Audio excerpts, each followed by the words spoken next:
did have some people that wanted to look close up at the gnomes, and so I'm going to show you a little bit.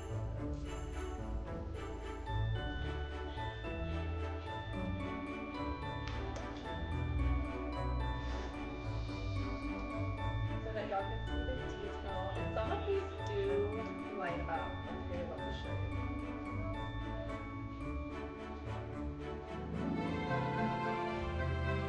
Let me show you how big they are.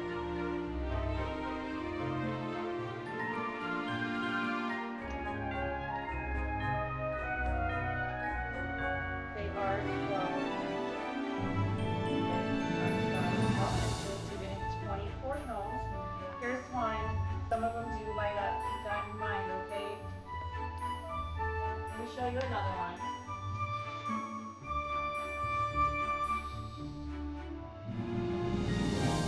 This one holding a Christmas tree.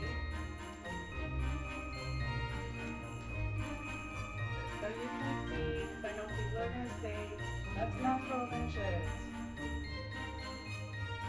12 inches. Top of the head.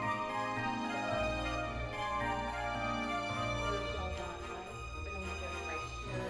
Go back. I do a certain amount of these every year. They are handmade gnomes, and they're not cheap. I admit, they're not cheap. But this is something that's going to last a long time, and they're good quality. So if you want one, I'm going to make it here.